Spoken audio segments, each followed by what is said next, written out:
procrastination's not real. Right. It's not real. Yeah. And I'll prove it. Go. Jake, you want to come to my house tomorrow morning and go to the gym at 4 a.m.? Absolutely not. Absolutely not. If you want to come to my house, I have $1 million. I'll give it to you tomorrow if you're at my house at 4 a.m. Are you going to be at my house tomorrow at 4 a.m.? 3:55. Yeah. Procrastination's not real. Right. What's more important? Yeah. It's a priority thing. It's a priority thing. Shoot your shot. You Yeah. know? Make it important enough to do it. Welcome to Courageous Stewards, the podcast where legacy meets leadership. We believe stewardship isn't just about managing resources. It's about multiplying impact, honoring purpose, and building with eternity in mind. Each week, we dive into business-focused discussions on real estate investing on a foundation of faith and family. We have a desire to inspire listeners with a heart to reclaim their time, talents, and treasures for something greater. Whether you're growing your portfolio, leading a business, or a family, we need to become the best version of ourselves. This is your space to gain wisdom, walk in courage, and steward what matters most. Let's build what lasts. Let's lead with love. Let's become courageous stewards. All right, welcome back, guys. Episode 12. This one's going to be a fun one. It's a little bit about how Jake and I have done things and found success in our journeys. And the title of this one's kind of interesting. We're going to go with Ready, Fire, Aim. This is about just being quick, making a decision, shooting first, and then going back and making adjustments to make yourself more accurate or more consistent or better. So we're going to dive into that. We're going to discover more later on in the episode what those three things are that we're going to be associating to that process and how to make sure it's successful for you. But first, I'm just going to kick it over to Jake. He's going to tell us a little bit about his week and what it looked like for him. Yeah, stay tuned on this one. This is going to be a fun one. But yeah, my week, wow. It's been a good week. I can't complain. But I've been out of the state working on some other properties. Down in the Kentucky area primarily, we have some short-term rentals down there. And we've run into some snags or some things that have given us delays, I guess you could say. We had a hot tub brought in that we needed to get electrical ran to, and my intention was to go down there and get the electrical run. We just ran into one snag after another when we got there. We were able to do some decor and some photographing and some of the little things to button up the inside of the property, but the hot tub didn't even get started. We got there and just realized I had to get a hold of a professional who was a licensed contractor to get it taken care of for us. So they're in the process, actually, now that we're back in Ohio, of getting up there and doing it the right way so that we don't have problems in the future. Right on. Obviously, we don't want any of that. So the wild thing about this week, though, for me was that there was no snow in Kentucky. It was really quite nice. It was in the maybe high 40s, low 50s, which in comparison to Ohio right now is summer weather. Yeah. Because it's in the teens and 20s. So while we were there, I think you guys got probably 5 to 8 inches of snow, I think, while we were down there. Yeah, we had several for sure. Man. So I had people calling me, contractors that we have come in and plow some of our properties. We're asking if they should. We have a guy who doesn't have a plow, but he has a snowblower and shovels, and family that kind of help us out. They live close to a property. They like to have a little bit of extra cash available, and so we 1099 them to come in every year as needed, and they'll shovel and snow blow some of the parking areas. Well, it was just too much snow all at once, and before he could get it blown out away from the parking lot, it was freezing on him. So he's calling me, panicking. What do I do? These cars aren't going to be able to get out of their parking spots, and so we had to call in some reinforcements and have a plow come in and help him out. So just a lot of moving parts. When you're out of state, that becomes a bit more of a challenge that you have to be comfortable and aware of. It's just problem solving one after another, and you just never know. It's hard for me to leave my business here in Ohio for an extended period of time because challenges arise. It's just the nature of the beast. Unless you have a big organization with staffers who are here on site that can manage things while you're gone, you have to be prepared to kind of flex and move and make decisions and adjustments as things happen. So that's been my reality this week, and nothing too terrible that I couldn't fix, but just those few challenges that arose that I had to say, okay, how do I handle this one? In fact, I texted you this week and said, hey, do you know somebody that might be able to get a plow over to this place pretty quick so that, we don't have our tenants blocked in and not able to go to church or work or whatever. Yeah, Jake, that sounds like a really big week. I think that really highlights the importance of having a circle, having people, having connections and networks, so that when you find yourself in those moments, imagine trying to do that alone. Like, you got to just leave everybody, but you can text, call, get your guys, get your team, reach out to a friend or family member and have some help to get those things addressed. So I think that really highlights the importance of relationship, which we've talked about before. Yeah, it really does. It's taken me a while to get the circle around me that I have now, but I'm blessed to have really good people that I can lean on and call in any situation that can come alongside and help, and that's vital in this kind of a business. Absolutely. So let's jump in and talk about some of the misconceptions behind how we view successful people and how they have what they have, and what some of those things are that people may associate to that just aren't really the truth. Okay. So when you're thinking about somebody who's wealthy or rich and has all these things, and you may see them and think, I'm not going to be that smart. I'm not going to be able to have that kind of power or success or win. I'm just not wired that way, or I don't know how they do it, but it's not for me. Success has almost nothing to do with being the smartest person in the room. It really doesn't. I was a C student in school at best. I have no further education beyond high school, a few certifications and so forth, but I don't have a degree. I wasn't a great student. I was ambitious enough to go after my dreams, but I was far from, and still am far from, being the smartest person in the room. Yeah. It's just not the reality. Most entrepreneurs are high on ambition and drive and willingness to go after their dream, more so than being brilliant. Yeah, absolutely. I looked at a study on 700 millionaires. Okay. Their GPA of 700 millionaires, 2.9. You know what my GPA was? That's below a B average. Yeah. That's what my GPA was. I'm not even kidding. When I graduated high school, it was a 2.9 Yeah, for my entirety of school. So there's not a direct connection between a perfect GPA and a millionaire. In fact, I think it's quite the opposite. I think if you feed into what school tells you, which I think is backwards for success, is that you make a mistake, you're wrong, you didn't do it right, and you get a bad grade. They even have Fs, like F for failure, right? That's crazy that they do that. And then if you're working together, that's cheating. You can't do that. Yep. Life's the opposite. Like, you're supposed to collaborate and you're supposed to make mistakes, because that's how you learn and get better and go into the next thing. So I almost find it ironic the way the school system sets up kids and feeling like success. I don't think there's anything wrong with being taught some things in school, learning to be around other kids and engage and things like that. But some of these things are completely opposite to what you really have to do out there. I mean, you and I collaborate together to grow. Yes. I need help. You have a lot of information, a lot of great knowledge, a lot of experience, and I can lean on that. And then hopefully I'm able to add value to you as well through our relationship as we work together.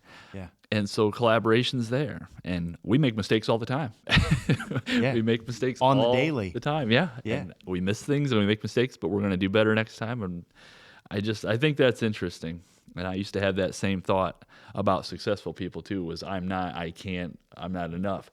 And it was those same premises that the school kind of fosters in your mind about being successful or not.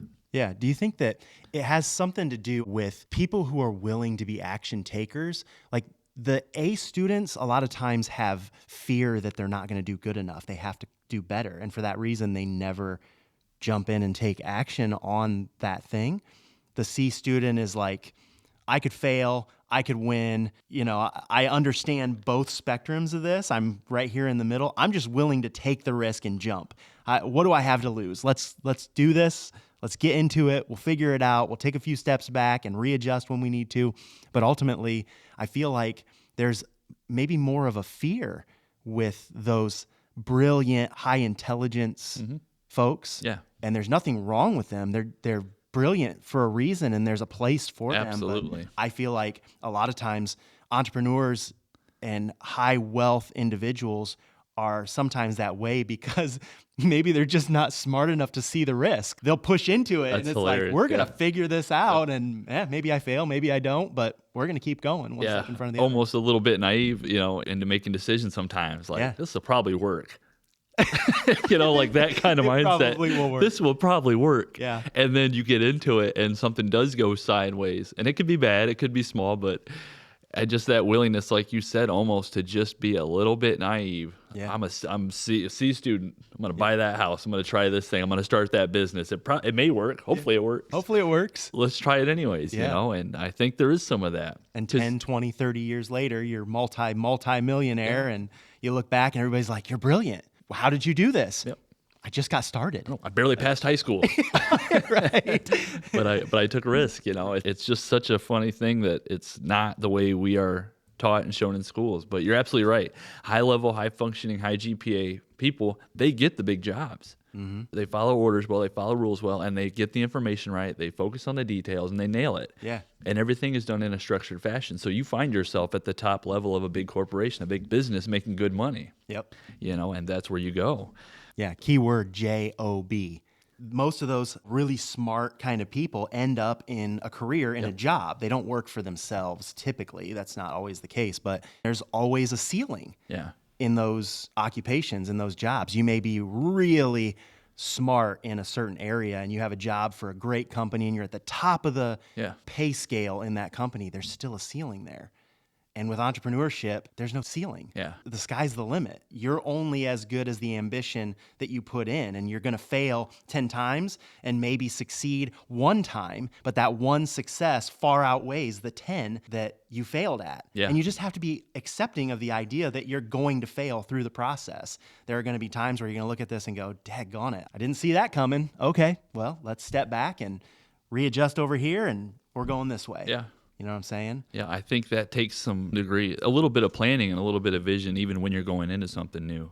Yeah. But I want to circle back. So we talked about high-level C-suite people at big jobs, right? Mm-hmm. You make a lot of money. Yeah. What I find interesting is you may make a lot of money and be in a job you don't love, right? Because then there's fulfillment and there's income. And I think it's interesting that those C-suite salaries, you find yourself trapped. Mm-hmm. You're the guy working 80 hours a week. How are you supposed to dream about a business? How are you supposed to have goals outside of that? Because you're making darn good money to go to that place and sit at that desk and do that job that you do well, but maybe doesn't fill you. So it's like, where's the room to be able to dream a little bit? Mm-hmm. And then when you just mentioned a minute ago is being able to work through things that don't go right. If you have to look forward and almost anticipate it. It's one of those things of what is it going to take? If you can ask yourself that and you can get those things in front of you and expect them, it won't be such a disappointing surprise. Right. If you're like, okay, I want to start a business. We're making this much money. It's going to cost this much to start the business. If we keep renting this place and we keep paying all these bills, we can't do it. We might have to move back in with my mom or your dad or somebody, right? Yep. And you go, okay, we're going to find ourselves in a basement for about 3 years, living with one of our parents to save the money it's going to take to start the business. So now you already know this sucks. Yeah. I don't want to live in my dad's basement for another 3 years. But I want to start that business, and I knew this was coming because we already talked about it. So it's not a surprise. Right. That way you don't find yourself in the same apartment that you were paying a lot of rent for and a lot of bills for, putting off your dreams, wondering why things aren't going the way you wanted them to. It's like have the vision, like visualize the suck because it's there. Yeah. It may be there, and you're going to have to be in it. If you can just put yourself in it first, it doesn't surprise you. Yeah. And then you can actually be in it. It's okay. Let's go on. Right. People don't lose because they don't have ideas. They lose because they don't ever take action on any of them. They just have the idea and then they go to work. People love 9 ideas. to 5. And they dream about these ideas while they're at work, working 40 to 80 hours a week in their job, and never have the guts to step out in that dream, that idea that they have. And for that reason, it's not a success.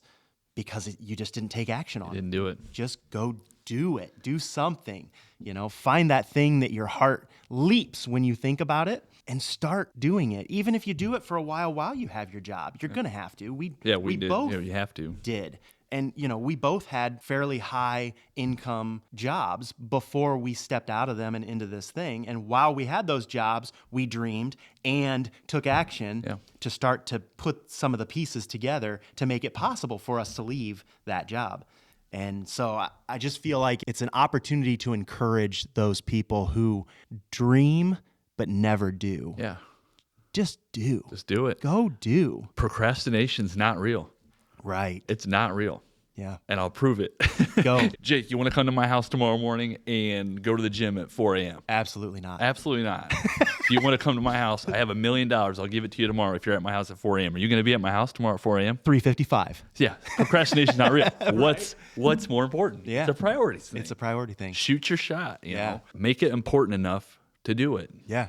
That is a perfect example because, Sean, you are a workout king. You want to work out. You want to run. You want to get in the gym. I was at the gym last night at 6:30. I am the exact opposite. We're going to get you there. We're working on it. And I'm not opposed to it, and I want to get involved. But truth be told, it's not something I look for. I don't desire it. I don't go after it. In my mind, sometimes I think, it would be nice to lose 20 pounds and, be able to run and not hurt in my 40s.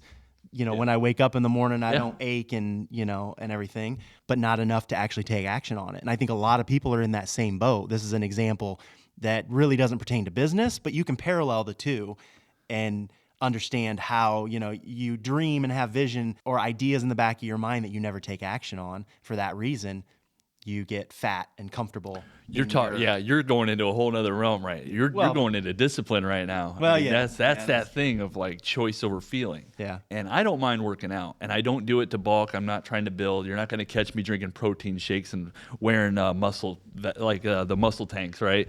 I'm going there for some cardio, a little bit of strength training. I just want to keep my blood flow. So it's about basically overall just health. Yeah.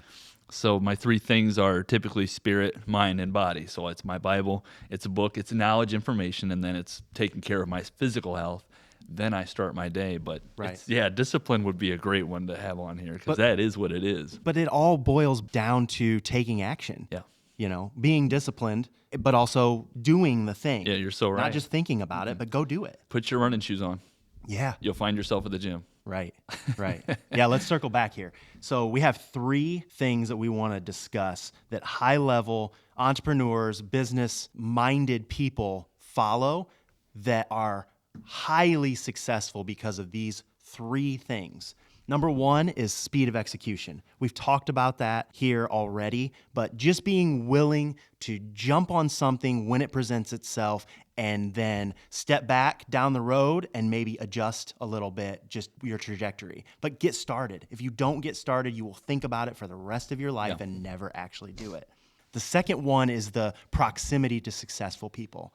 Get yourself in a room with people who are smarter and better than you are. Yep. You should be in those rooms more than you're not. Absolutely. The people that you surround yourself with will uplift you, and you'll find yourself trying to get to the level that they're at much faster than you would if you were just by yourself.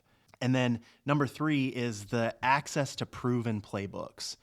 And I know you kind of have a little bit of a different perspective on this one, but I want to throw it out there the way that it reads. Access to proven playbooks means you're finding somebody who has already done the thing that you want to do and following what they do. It doesn't have to be this new idea. You don't have to take it from the ground and build this whole thing yourself, and nobody has ever done it the way that you've done it.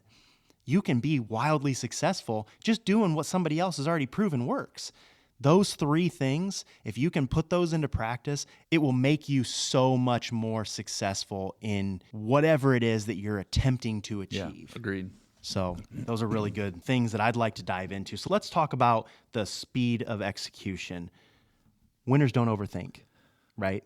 And I think maybe there's some parallel there to the C student.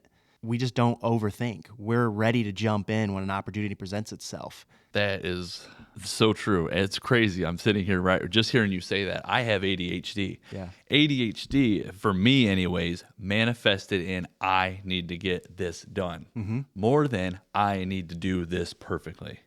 And that's why I say that these doctors want to label things. They want to give everything a name. They want to make it an ailment that you've got to take medication to help.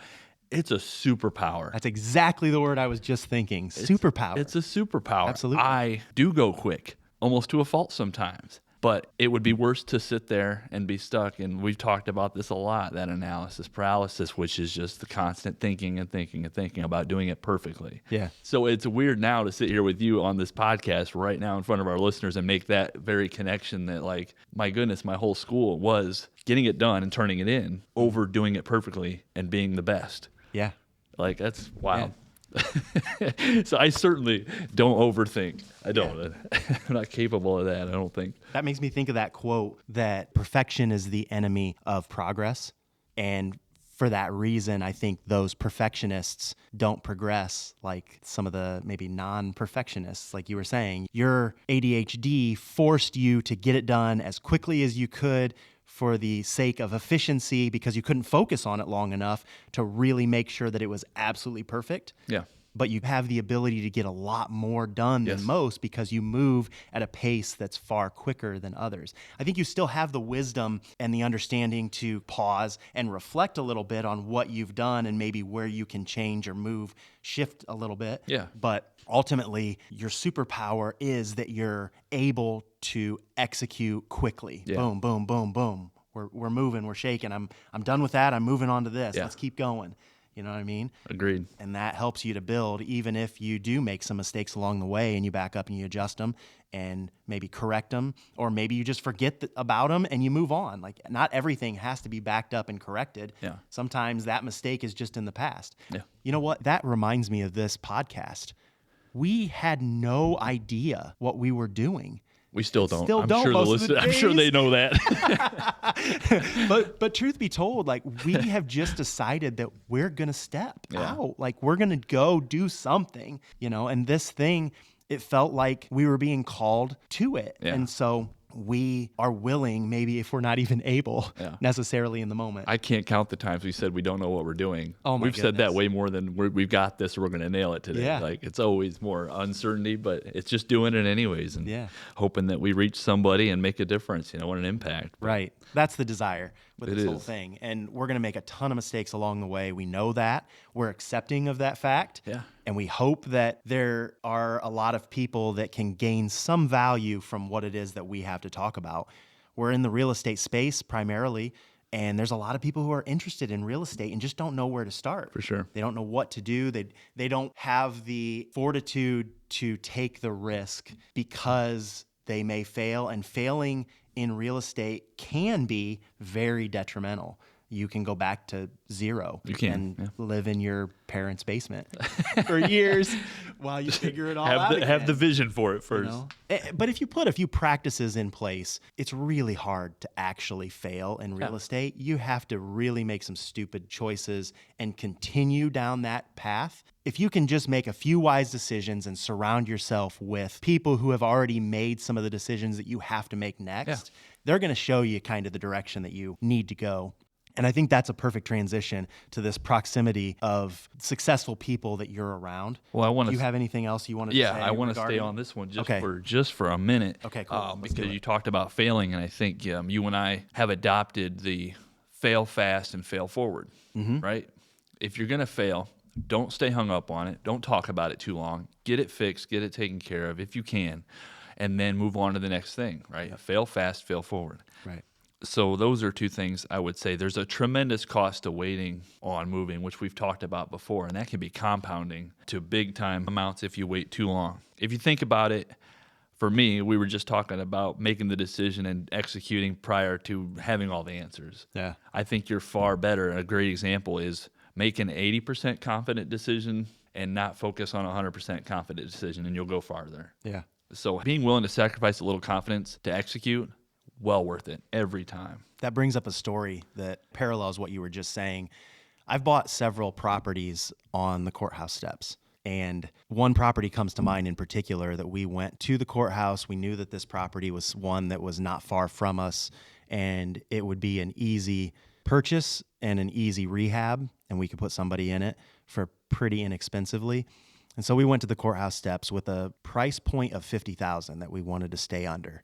And for some reason, there was probably a half a dozen people that were bidding on this particular single family house, and it hit $45,000 and stalled. Other than two people, us being one of them, and then one other guy who's actually a pastor here, not too far from where we live, that was still kind of bidding, but he was slowing down.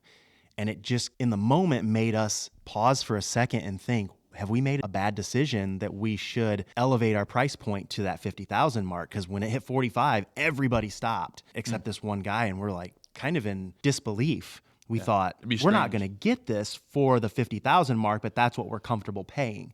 And then everybody stopped and we're like, oh my goodness, what have we done? And then I paused long enough to just think, you know what? We ran our numbers. We're confident that we can make this work. We walked the outside of the property, even though we couldn't get inside it. And we had a great idea of what we wanted to do with it. And so confidence kind of just took over. And I said, you know what? I'm going for it. And we bid it up to $47,000. I think it was $1,000 increments. That pastor, who also flipped some houses and stuff on the side, opted out. And he actually said from across the hall, he said, that's too much for this property. And I said, you know what? $48,000. And we got it for $48,000. Right. We ended up putting about $20,000 into the rehab. We did most of the rehab ourselves. I ended up cash out refinancing that property and pulling out another $30,000 at the end of our rehab. Nice. It still was under the 1% rule for what I was renting it for. I had about $90,000 in it, and it rents for $1,200 a month. It has now been a half a dozen years, probably 4 years since we did that rehab. That property is worth about $190,000 now. Nice. Just because we ran the numbers, we had a little bit of guidance and wisdom and put a bit of a structure in place, but ultimately we just decided to execute on our plan. Right. Beyond what everybody else was doing, it didn't matter. We were going to go get it for that price, and if that price didn't work, then we move on to the next one and we start executing on something else. 100%. And it worked out, and now, we have, $100,000 in equity in it. Right on. Just that one single family house. So yeah, you moved. I mean, I think if you look at fear is a delay. And if you have fear and you delay your decision, what you're doing is you're postponing it. And by postponing it, you're giving yourself more time to think, which is going to cause you to potentially magnify the risk because your focus is the fear at that point, right? Instead of the decision or executing. So everybody has fear. We all have insecurity and uncertainty. But you give it a little minute and then you move on and you decide. Yep. You got to decide. Yes, there's risk. There's risk to every decision. But if you give fear too much time, you'll miss it. And I think just telling people what you're doing about the decisions you're making. So, if you had talked to people about going to that auction and picking up that house, you're telling people. And your goal kind of is like, okay, I've talked to some people about this. I really want to get this so I can tell them that we executed and we got it done. We all get frustrated about booking something or paying for a flight ticket's a good example. Then you cancel and you can't go, and it's non-refundable. I think the cost associated with talking about your ideas or your goals, that's not refundable. Yeah. So when you go to do that thing, if you don't actually do the thing you were talking about doing and you were sharing with people, there's a tremendous cost. Real estate is a great example just because of cash flow, depreciation, and appreciation. You can lose thousands. You told your buddies you guys were going to buy our first property. You didn't. The deal was right. You ran your numbers, and it was good, and you still talked yourself out of it. Well, that ticket's not refundable. Somebody else got your $12,000 that you were going to get over the course of that year with depreciation, appreciation, and your cash flow. So be careful, because when you say it, be willing to commit to it, because you're not getting that money back. It's just an interesting way to perceive that decision-making and execution, Yeah. I can kind of go down a rabbit trail here a little bit that may not parallel everything that we're talking about here, but it's interesting that you talk about that, and it's a story that our audience may find interesting related to travel. We have 3 kids. Each one of our kids' middle names are a place around the world, someplace. My son's middle name is Israel. My middle daughter's middle name is Siena, which is a city in Italy. And my youngest daughter's London, her middle name. And so when they get to a certain age, we want to take the family to those places that we named them after. My son reached 13, and we thought, America doesn't really have like a rite of passage, so to speak, where a boy transitions to being a man.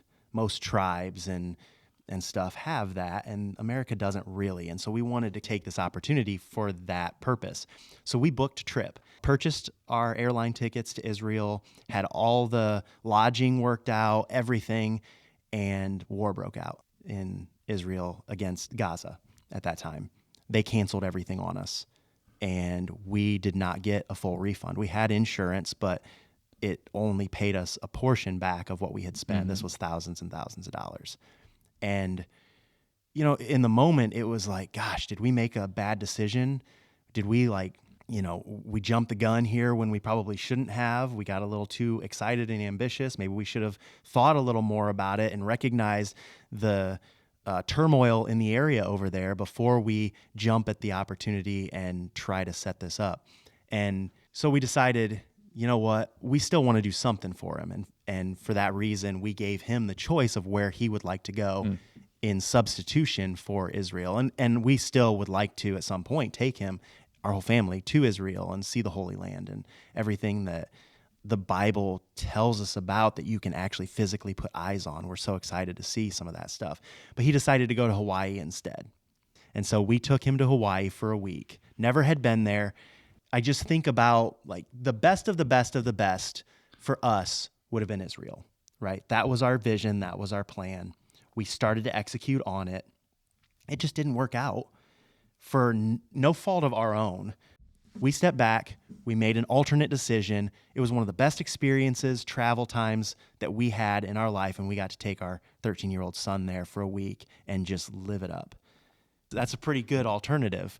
So if you parallel that to what we're talking about here, maybe you do take action on the vision that you have in the back of your mind while you're sitting at your job and you're like, I really want to do that thing. And so you start executing on it and you get a month or two down the road or years maybe in some cases, and you realize that that wasn't the perfect vision, but you're able to branch off of that into another somewhat parallel vision that's not exactly the same, but it was the calling that you had from the start anyway, and you just didn't realize it. Yeah.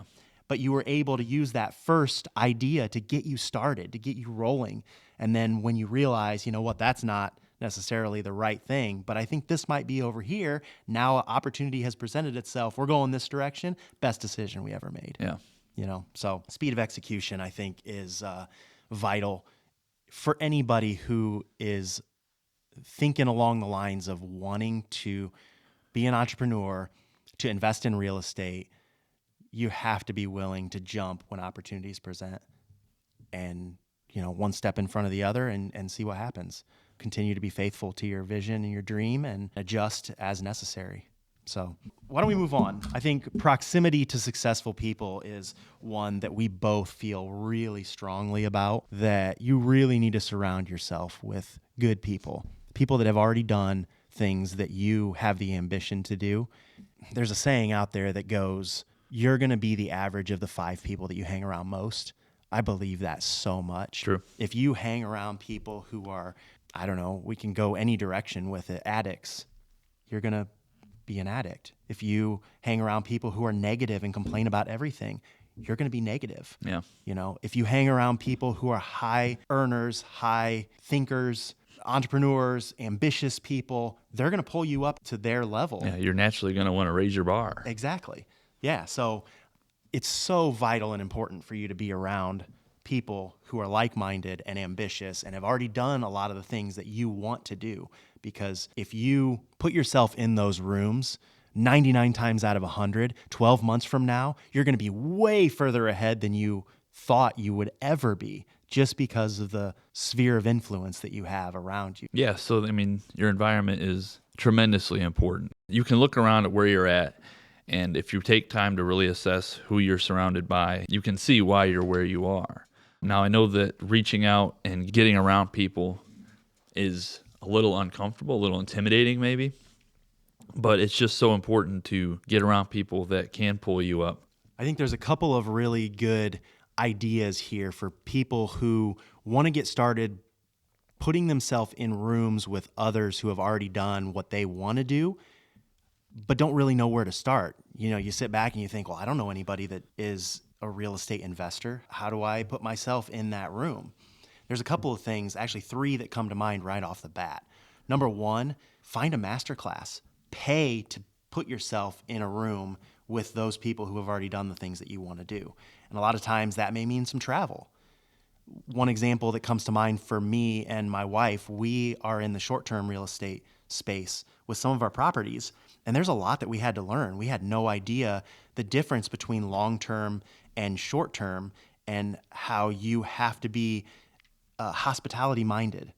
And there's a lot more moving parts in the short-term space, which you're now kind Yeah. of learning through that process. For sure. And we've been blessed because we're able to help you, because we went and got ourselves in rooms with other people who were doing those very things. We bought plane tickets, signed up for a class in Denver, Colorado, and we went out there for a weekend, knew nobody. We followed a few people online that were supposed to be speakers at this event, and we just thought, you know what, it's going to cost us a couple $1,000s to do this, but I think putting ourselves in the room to gain the knowledge that they have and then implementing what it is that they tell us to do will make all the difference in the world. And so we went out, spent the weekend, got to talk to a lot of high level, high net worth, very active people in the short-term space that gave us so much knowledge in that space. We got the opportunity to talk with people at different booths that did all sorts of businesses within the short-term space. Like if you want to have a company handle all of your bookings, there are companies there that can do that. You know, financing short-term rental properties, there's banks that are there. Just some of the speakers that they had that got up and talked about their approach to short-term rentals, it just puts you in a different mindset. So that's one that I would highly recommend for folks to start out with, is figure out what it is that you want to do and then go find a masterclass of people that you can buy a ticket to get in the same room with those people.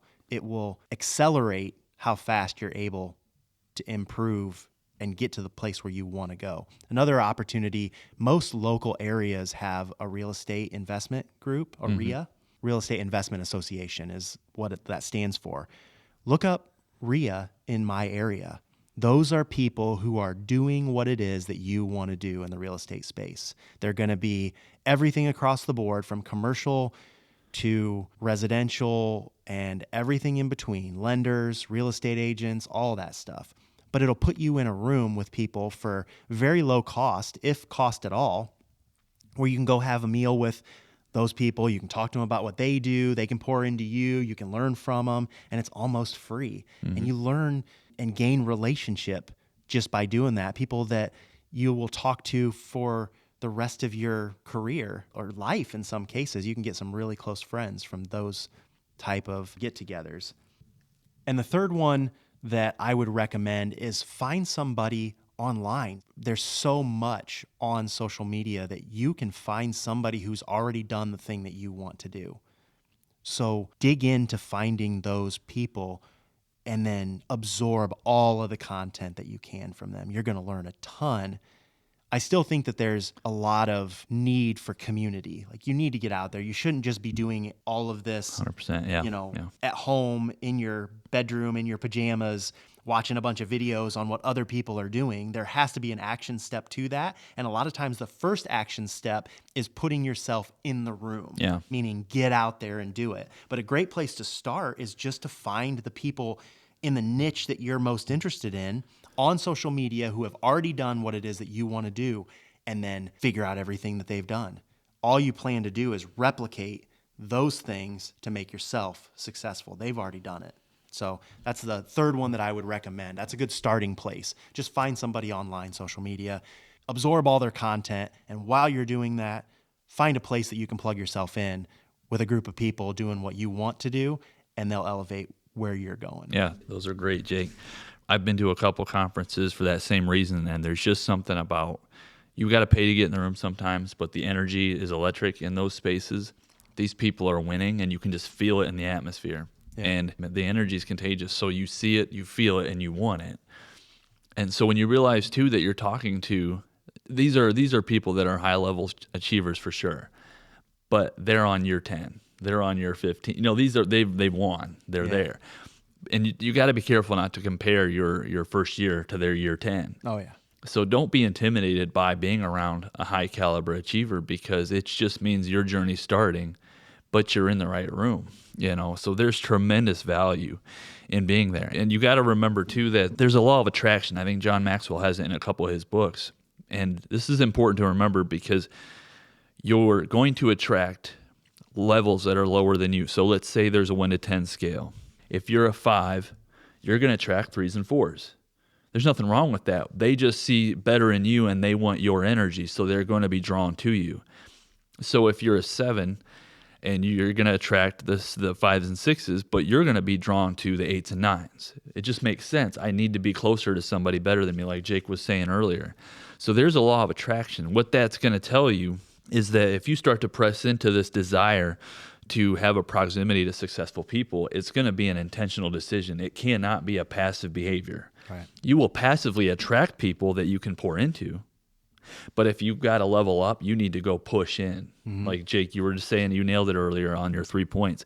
Go get in the room, sit down next to those people that you have no idea who they are, and start asking questions. Yeah. And I think oftentimes people who are trying to start into this space are uncomfortable, maybe getting out and networking. Maybe they are a little bit more reserved. I know I've done some online mentoring myself. I have people I follow in the real estate space that I just love to watch their YouTube videos. And there's a time and place for that. But you got to be out, and I got to be out at business after hours here in town. I've got to go to the real estate things. I've got to connect with other people in my space doing what I do to learn and grow. Yeah. So it's just important to remember, if you're a 5, 4s and 3s are coming looking for you. If you're trying to go up, you're going to have to go find the 6s and 7s that you're looking for to pull you up. Yep. It's intentional. And then when you go there, there's just something around when you realize that these are just people at these conferences even that started somewhere. I love hearing the start of people's stories. It makes it more of a human element. You can connect a little bit better and you go, maybe I could do this. It's only going to seem as far-fetched as it seems because you're not even talking to people that have done it. You need to hear like, oh, you came from a split household or poor parents and you just started finding this interest and went after it. I think that's really important. And when you go in these, you have that intimidation that why would these people want to talk to me, right? I mean, seriously, when you go in there with your head down, you're working somewhere, but you have a dream, you're going to have low confidence going into that room and it's going to be a little awkward. But you got to know a good mentor, a good leader, a good influencer, when you sit down and pick their brain, they're going to just be excited you have a dream and you have energy to ask the question. It fuels us. Jake and I are sitting here right now, and we're so thankful you guys are listening. And we just have your ear today. Yeah. That means the world to us because we're so hungry to reach somebody that's sitting right now going, I just want to know, what is that next step for me? And we're hoping we can pour into you in some way. And I know a good mentor, a good successful person is going to want to do the same for you. So it's one of those things. Don't be intimidated. And it's okay if not everybody is that person. I know some successful people that are a little more miserly. They kind of pigeonholed what they've got and some of that information. They don't want to share too much.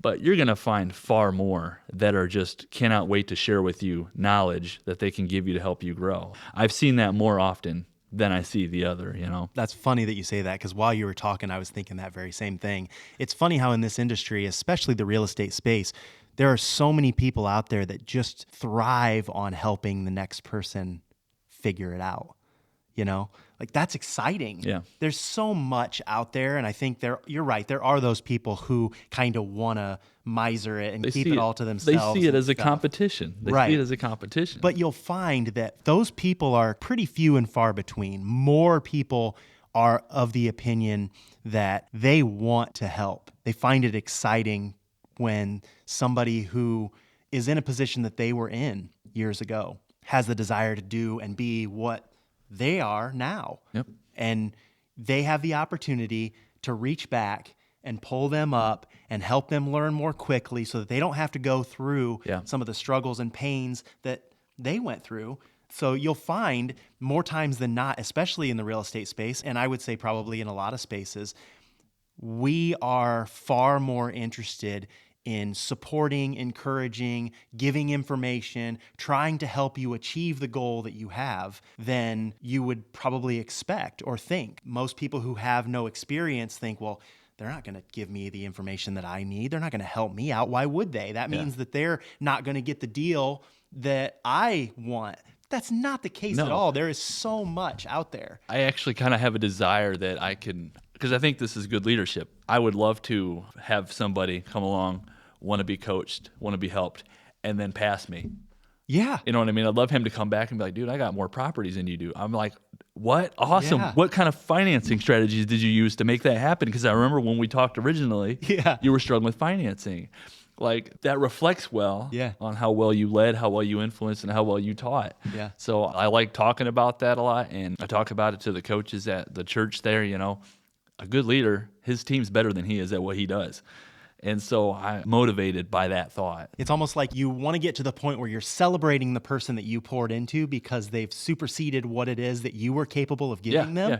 And then almost at the same time, you reflect on it and you go, they're better than I am now. Yeah. How do I do what you did? Help me learn exactly. Comes back like the extra steps that now you're better at so that I can level up to where you're at. Yeah. You know what I'm saying? the journey, man. It's fun. It It's is. an exciting challenge. It's almost like a game. You've talked about this many times, that every day feels like you're just playing a game. Yeah, it's a playground out here. Playground. There Yeah, you go. It's That's a the playground out term. here because you can pivot in any direction, anytime, change something, do something different. And as long as you're willing to learn and study and be willing to fail and mess up, you'll find success in it. Yeah. I feel that. Part of the fun, in my opinion, is the fact that you can help those other people. It's not always about going to find the next deal, the No. next biggest thing. How am I going to close this? A lot of times it's like, who can I pour into? Yeah. Who wants to get coffee that I can challenge to do a little bit something There's better? way more fulfillment in that Yes. than buying another property. I love the hunt. I love getting a deal, but And I think that's part of the reason why we've challenged ourselves to have this podcast, to hopefully create conversation in the space where we're given some opportunities to pull some people up that may want to get started and just not know how. yeah, that's our heart. That is our heart. And so we hope that if you can take a small nugget of something that we say and look at it and go, you know what? That challenges me enough. I'm going to get started. And if that means you get a hold of us, please get a hold of us. Yeah, We'd reach love out. to chat. Comment. Yeah. I mean, we'd love Yeah. to hear from you. Absolutely. So we look forward to some of the relationships that we are able to gain through this podcast and everything else that we're doing in the space. It's not always just about making the next dollar. That's part of it, but it's not all of it. Okay. And number 3, you ready to move on to number 3? Let's do it, man. Okay. Access to a proven playbook. Talk to me about this. This is great. So it's you said it a little bit earlier, and I'm guilty of doing the same thing. It's a pride thing, but I don't know how something as old as real estate investing, for me personally, is something I felt like I had to try to do on my own and reinvent. Like I was going to figure it out better than the other thousands of people that have been there for years and have done it and studied it. And so I don't know why we do that, but this is just a shout out to everybody listening. Stop. There's books out there.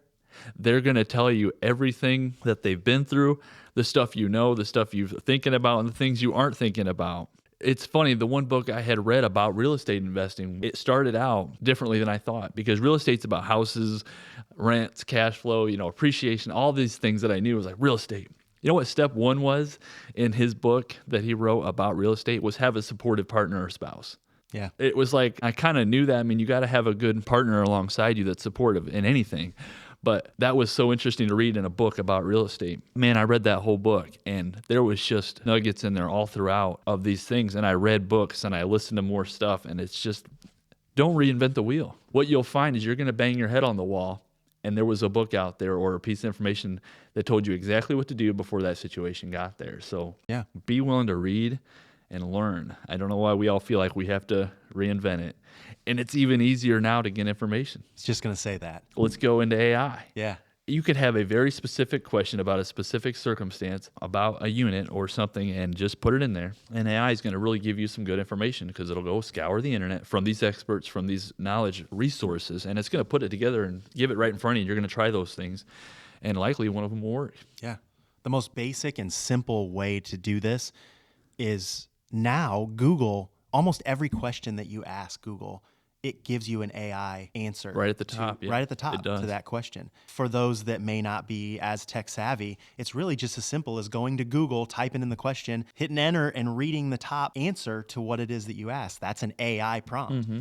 ChatGPT, Gemini, Copilot, all 3 of those are AI softwares that they can begin to learn you, I guess. You can plug in your information and yes. tell it who you are and what your vision is and what your business is. And the more prompts you give it, the more it understands the direction that you're going in your business. And so it'll begin to learn based on what you've already told it, what answer to give you for a future question, Yeah. which is kind of cool. It is cool. But on a very basic level, just go into Google and type in the question that you have, and it'll give you all kinds of stuff. Absolutely. Do you have any books that can be recommended on this topic for like real estate or leadership playbooks that people should read and gain some really good knowledge that they can just implement without having to reinvent the wheel? Yeah, I read some leadership books, and I just want to point people. A lot of people know John Maxwell. Just read his stuff. A lot of great stuff on leadership. And I love that his heart for leadership, people ask him where he gets his content to write his books. And he's like, I stole it. I'm like, what do you mean you stole it, John? You're one of the best authors. He's like, well, I took it from God, from the Bible. So it's all written for secular leadership, but it's all scripture. It's all biblically based on how you treat people. So I would say leadership-wise, get some good John Maxwell books. He's got a bunch of them out there. It's hard to even sit here and give one. Yeah. A lot of people on here know Bigger Pockets podcast. I listen to them a lot. Brandon Turner has a few books, and they were just written well, really easy to read, and just step by step. And that's how I like to read books. I just want somebody to give me what happened, how it's handled, and what to consider, and just a ton of resources. So we talk about AI and things and going and asking it, which is awesome. That's good to go ask questions, but that's a reactive response. So you find yourself in the situation. The reason reading's good is it's a proactive response to a situation. So you read because you can ask questions all day, but you got to know what questions to answer, and that's what these books will help give you. They're going to give you the questions to answer and the answers to those questions before you found yourself in a situation needing to know. Right. You can reflect back on what you read rather than have to ask the question after it's already happened. I remember this. I do this. So, yeah, I would say Brandon Turner's got some great stuff out there, and then John Maxwell. I can second both of those. They're really good. I've read both Brandon Turner content and John Maxwell, and there are many, many others. That book by Brandon Turner that really can get a lot of people started is called The Book on Rental Property Investing. That's one that you and I both have read. That's a fantastic book. I would recommend that one for any beginner, somebody who's wanting to get started. It has a lot of tactical, simple things that you can implement right off the bat and begin to understand and wrap your mind around how simple it really can be if you just put somebody else's already proven systems in place and apply them. You know, Brandon, I think now has something like 13,000 units, but he started out small with one or two in Washington State, I believe, just buying these onesies and twosies and quads. And then he kind of coined what's called the stack. And it's basically starting with one, then you buy two, then you buy four, then you buy 8, then 16, then 32, then 64, and so on. It just builds on itself. That's just one of the concepts that he talks about a lot. And his book on rental property investing is fantastic. Indeed. I would say that probably the most popular real estate and or investing book that most people talk about when you ask them a book on this subject, that is Rich Dad, Poor Dad. Yeah. Robert Kiyosaki's book, Rich Dad, Poor Dad. It gets you thinking in that frame of mind. It's built on the premise of liabilities versus actual assets. Right. And explaining the true difference between them because we don't understand them the way they really are. I mean, it's a money book for sure. But it's a fun. Great one. It's an interesting read. It really is. It's been very popular. So a couple of other ones that you guys can just kind of look into and think about. The E-Myth Revisited is a really good book. And Never Split the Difference is a great one for negotiation. There are so many books, but that's just a couple of them. Maybe we'll do an episode in the future that talks about some books, what we gained out of those books. Yeah, that'd be a great episode. Give some people some inspiration and some direction to go look for a specific book on a topic. I think that'd be a really fun episode to do at some point. But ultimately, I would suggest finding a playbook from some source and just implementing what it is that they do. Yeah. One step at a time, a series of 5-minute tasks. We've talked about that in the past, and you can apply most of what these people have already done, the principles that they put in these books, that they talk about on their podcasts, the things that they've done in their own business. A lot of those are just a series of 5-minute tasks. Yeah. And they've already done. You can then take what they've done, apply it to your own situation, and you'll be so much further ahead just by following their playbook. You can find success in simple replication of systems that are already out there. Yeah. Just do that. Maybe that's why the C student is so wildly successful in a lot of cases because we just copy what other people do. I Yeah, remember in school. I mean, seriously, yeah. Like, and we were told not to, right? Yeah, But now we're right. here adults. It's like, well, I just got to read what he says. He did it, and then I'm going to do that. That is the perfect Isn't that example funny? of how flawed school is Yeah. in that regard. Yep.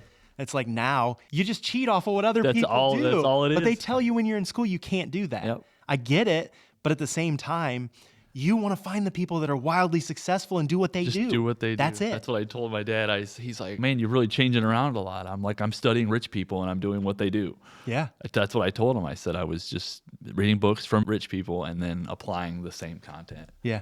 Just replicate it. Yep. You saying that kind of brings to front of mind that I heard somebody say recently, if you want to be a millionaire, you're going to end up doing lots of different things. You have multiple sources of revenue and you're moving and shaking. You have all these businesses and all these things happening. If you want to be a billionaire, you have to be hyper focused on that one thing and you never deviate from it. And you're just an action taker again and again and again with these blinders on, almost like a horse in a race. And the only thing that you're focused on is that one thing. Yeah, laser That's focused. the Jeff Bezoses of the world, those people who've started companies and do nothing else but focus on that company. Yeah. And I think that can go one of two ways. Either you crash and burn because you're so focused that you don't recognize that what it is you're trying to achieve probably isn't going to happen even for a long period of time. But on the other end of that spectrum, being so driven and so focused sometimes can take you straight to the top. Yeah. I find myself more in that millionaire mentality where I have a lot of things going on, a lot of moving parts, a lot of sources of revenue, and I love that space. I don't think I would thrive, and I know you wouldn't either with that whole ADHD mentality. I love bouncing around. Bouncing around, it's almost gives you the joy to continue. There's always something new, and that's the fun, especially in the real estate space. But entrepreneurship, you're going to get beat down, but you're going to get excited. There's going to be a lot of good and some bad, and you just kind of move and flex. Yeah. you I know? like to pivot. Yeah, It's pivot. an enjoyable part of my day is pivoting. I Yeah. do this thing. Oh, got a call or text on that thing. Jump over there, handle that. Take care of this. Keep this piece moving. That's just the zone I like to operate in. Right. So to wrap this thing up, I think we need to go back and talk briefly about the three things that we have talked about in this episode. They are speed of execution, the proximity to successful people, and the access to proven playbooks. If you can implement these three things, you'll be wildly successful beyond where you thought you would be. You have to be an action taker. Why don't you talk a little bit about those three? Yeah, so looking at them, you could simplify those just down to 3 words. So speed of execution, it's just action. Yeah. Just take action. Proximity to successful people, it's environment. I mean, you call it people, places, like things, it's going to be environment. And then get the playbooks as far as information and resources goes. That one's just information. So the 3 in 1 word is action, environment, and information. Yeah. Just a final thought in that is if you had the right environment, the right mentors, and the right playbook, I think your life would change a lot over the next 12 months. I agree. So if we challenge that word a little bit, just for our listeners out there, so that we're not focused on right or wrong, I want to have that say that it's going to be a better environment, better mentors, and better playbooks, because this is a process. Jake, you and I both know that. This is not overnight. There is no perfect. You don't find that right person or right environment. You have to just continuously improve. It's not about perfect. It's just about improvement, like Yep. you said. Absolutely. Just get better. Continue to have that mentality of I'm going to get better. Yep. I'm going to get better. One step at a time. It's another day. We're going to get better. I'm going to improve in one of these categories. You'll be wildly successful. Exactly. Yep. So let's leave our audience with a final thought. I think it's fun to inspire people to think about something like a helpful tip. We've done some in the past at some of the other episodes, and so I'd like to end this podcast in the same direction. Do you have something? Yes, absolutely. So we talked about this even a little bit in this episode about networking and relationship, but my tip today would be don't chase deals, chase relationships. That's good. Focus less on deal chasing and more on people, more on relationship. Because I think what you'll often find is you'll get around good people, the right people, the people that are in your space, the deals will come. They will. They will make a way, and it will be because of your relationship, not because you're out there trying to find every deal and not networking and connecting. Add value to somebody. So focus on relationship. I think we both have the heart for that. Yep. Is people in a relationship, and we just are kind of trusting God with the rest. Yeah, that's an awesome tip. And I think you'll find that you feel more fulfilled when you're focused more on people and relationships than you are on the deal, they'll show up. The deal will come. Absolutely. Don't get so focused on that. Focus on the relationships. I couldn't agree more.